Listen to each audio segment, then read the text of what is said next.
फडफड धडधड धडधड डोळ्यामध्ये मनामध्ये झाली. मन माझं बावरत तुझं हसणं गालात. मन माझं बावरत तुझं हसणं गालात. रान फुल तूच राणी कस्तुरी तू गंधणारी काट्यावानी ठार तू. बॉस तू इथे का? तुलाच माझी आठवण येऊ शकते का? मला माझ्या नवऱ्याची आठवण नाही येऊ शकत? एक सेकंड, मी नवरा? हो. अरे आत्ता आपलं लग्न खोटं आहे, पण कधी ना कधी खरं होईलच ना. आपलं लग्न होईल? होईल.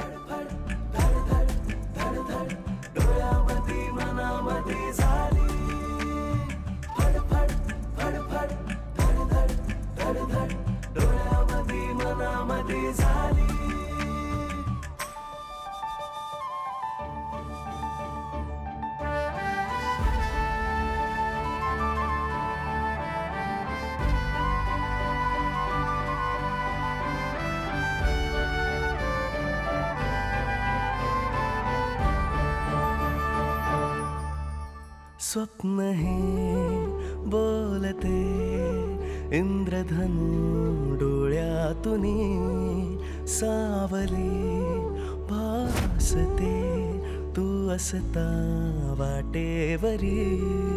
धुक्यातली वाटोली दवबिंदू पानावरी.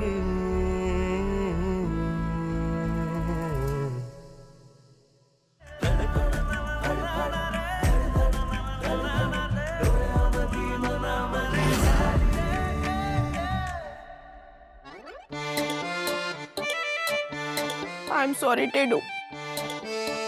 माझ्या केदूने पाठवलेल्या टेडूचं मी रक्षण करण्यात कमी पडले. माझ्या प्रेमाने तुला कबूतर बनवून तुझ्या हातून निरोप पाठवला होता, पण माझ्या आईने सगळी पिसं काढून टाकली. काव्या, काव्या. टेडू टेडू माझी सवत आली वाटतं.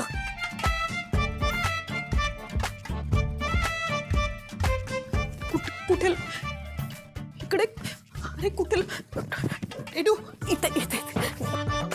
तू ना इथे गपचूप लपून बस, आता ती आपल्याला बघून जेलच होईल. काव्या, हे चहा आणला होता तुझ्यासाठी. हा ग तारिणी, तू माझ्यासाठी चहा आणलायस? हो. का ग? किती दिवसानंतर तुझ्या हातचा चहा पिणार आहे मी. Thank you thank you. ठेव तिकडे, तुला बाकीची कामं असतील ना. अगं नाही, मला इथे काय काम असणार आहे ना. पण तू काही कामात होतीस का? म्हणजे मी तुला डिस्टर्ब नाही केलं ना? नाही नाही, मी इथे बसले होते असंच. तू ये ना, आपण गप्पा मारू. किती दिवस झाले ना ग तारिणी आपल्याला गप्पा मारून. गप्पा? अगं काय बोलतेस, आपण लग्नाआधी किती गप्पा मारायचो. कधी? तू विसरली असणार, कारण तू खूप धावपळीत असायची ना. पण मला सांग, एक्झॅक्टली तुझं आणि केदारचं भांडण का झालं ग? म्हणजे खूप भांडला का तो? भांडलाच असेल, तेव्हाच तू घर सोडून इथे आलीस ना. जाऊ देत ग काव्या, सोड ना तो विषय आता. काय होणार आहे बोलून. मी चहा ठेवते. हा, एक मिनिट तारिणी, तू सोड विषय केदारचा. मी का विषय सोडू? अगं तू माझी बहीण आहेस म्हणून सांगते. मला कसं सांगावं ना कळत नाहीये, पण तो केदार ना ग. केदारचं काय? केदार ना तुला वाटतो तसा नाहीये. चला, कोणाचा तरी या घरात माझ्यावर विश्वास आहे. हो ना. बरोबर बोलतीयस ग तू. तो वाटतो तसा नाहीच आहे. लग्नाच्या आधी तो माझ्याशी इतकं गोड गोड वागायचा, इतकं छान बोलायचा ना. सगळं ऐकायचा मी जे सांगेन ते. मला मदत करायचा. पण आता लग्नानंतर तो माझं काहीच ऐकत नाही ग. हो ना. अगं तारिणी, फसवतोय तो तुला. हा? अगं काय सांगतेस काय? मला सांग, निशीचं लग्न होण्याआधी तुम्ही लग्न केलं होतं ना? हो. मग तुमचं लग्न झाल्यानंतरही तो माझ्यावर प्रेम करायचा. काय बोलतेस तू हे? अगं एवढंच नाही, तर तो त्या आधीपासून माझ्यासोबत गोड गोड वागतो. माझी इतकी काळजी असल्यासारखं दाखवायचा ना, खूप काळजी. आणि तुला सांगते, मला तो काय म्हणायचा माहितीये? काय? अगं तो मला बॉस म्हणायचा. काव्या तू माझी बॉस आहे असं म्हणायचा. अच्छा, बॉस म्हणाला काय?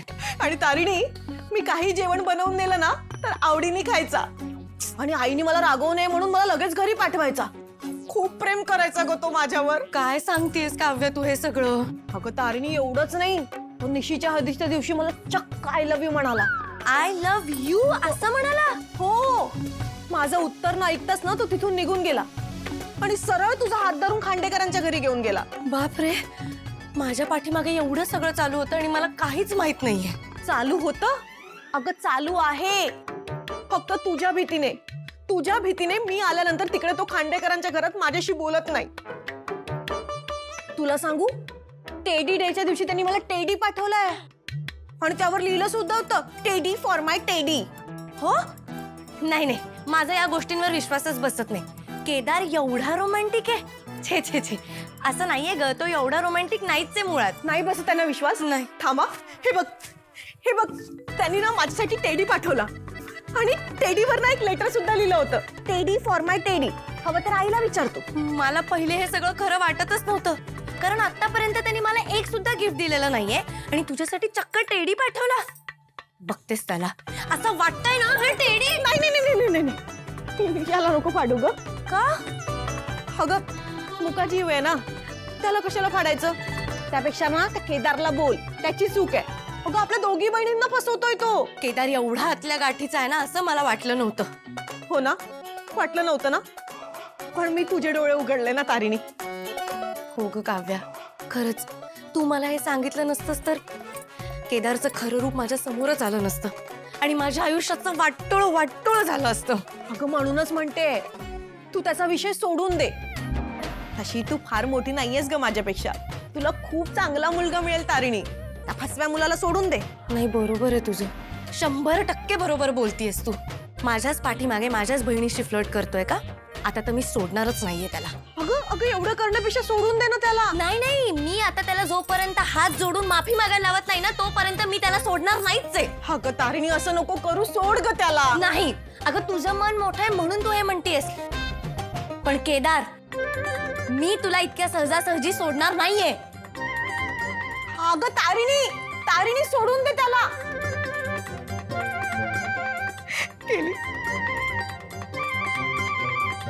केदू, त्या तारिणीने आपल्या लव्ह स्टोरी मध्ये विष पेरलं होतं ना, आणि तेच विष मी रिव्हर्स करून तिच्या आयुष्यात पेरणार.